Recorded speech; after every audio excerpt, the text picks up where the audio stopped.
number one thing that we can do is to stay at home. And so that's why we're going to focus on projects you can do at home, because I'm hoping that if we can entertain ourselves at home and make the best of it, we'll be able to help more people throughout this entire ordeal, and we can help make it end as quickly as possible so we can get back out there and do all the fun things that we're used to doing, and life will just pick right back up. So let's get busy, right? Let's get busy at home. What are the projects that we can do at home with what we have on hand? One of my favorite things to do is to paint furniture. Now, if you've been hanging around here for very long, that will not surprise you, but I think now is a great time to look in your stash. Go see if you have any kind of leftover paint. And I think right now you could potentially ask your neighbors if they have any furniture, and maybe they could leave a piece of furniture out on the curb, sanitize it, make sure it's safe. You could end up with a piece of furniture that they were trying to get out of their house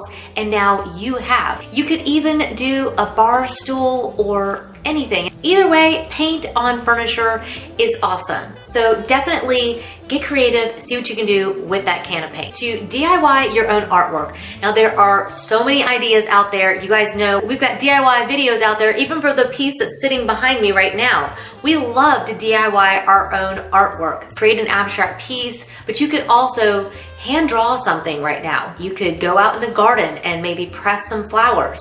There's so many different things that you could do for DIY artwork. I say just go for it and don't hold back.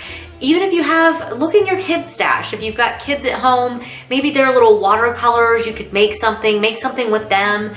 Just get the paintbrushes out and DIY some artwork. You might be pretty amazed at what you can refresh the deck or porch. This is one on my list that I have been postponing because right now the pollen count has been in the 9,000s. If you can be out there and you can start cleaning things up, go ahead and start that process, knowing that when we're able to go out and we're able to buy some beautiful annuals and we're able to really fill it in, it will all be prepared for us. I think right now is also a good time to really start planning what you're going to do with those spaces. Really take some time and research what you really love. You've got the time to think it through, so take it and use this time to really get your ideas down on paper, write out a budget, and use that plan. As soon as you can execute it, you'll be able to refresh a room. If you are a regular visitor to the site, you know that we are systematically making our way around the house and getting it ready for spring. So we've got some inspiration there for you as it is if you want to see what we're doing in our own homes. But some of the quickest ways to give your room a refresh is to grab some pillows in different colors. And if you don't have a stash of pillows like I do and so many of my friends, we all have this pillow fetish. Think about just switching the pillows from one room to another. Sometimes just switching them up helps it to feel lighter and airier and just fresh and new. Also, now's a great time to wash your linens. It's a great time to, just iron things and get it all fresh. Also, go to your own yard, trim things off of bushes, bring in fresh greens. That's a very easy way to help the room feel more spring-like, and you don't have to leave and go to a store. Cover your books. Actually, it's one of my favorite projects we've ever done at the House of Valentina. Cover your books with linen if you have spare fabric. Paper is another great way. Maybe you even have a paper bag. That texture sitting on your shelves would be amazing. So think through the supplies that you have on hand and cover your books and make them really fun. You could even take an art print or just some old wrapping paper. There's so many things that you could do to wrap your books and make them special. I've painted mine. I've used sandpaper to sand down the edges and make them look older.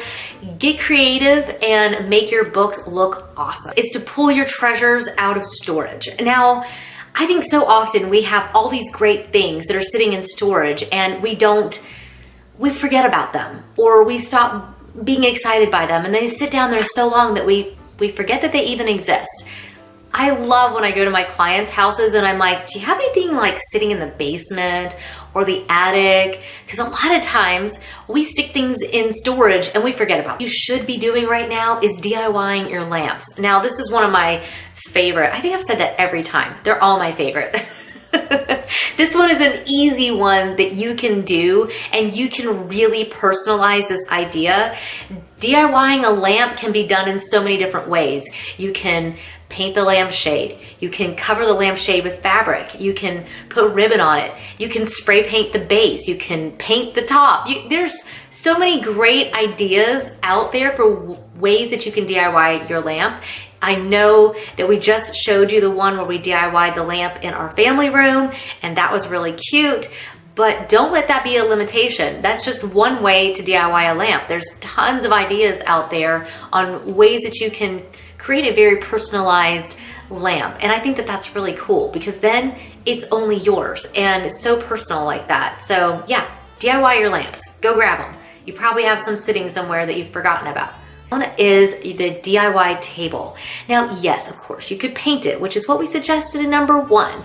And that is a great idea, but you can also, you can add contact paper to it. These building blocks that are what are going to give you that moment when you walk in and you're just like, this room is awesome. The light is bringing in mood, and it's bringing in atmosphere. So maybe it's moody and dark when you've got that really great cast of light. And then in the next one, it's gonna be that the light is the lower player and the artwork is just, whoa, there it is. And then the plants, they bring light. So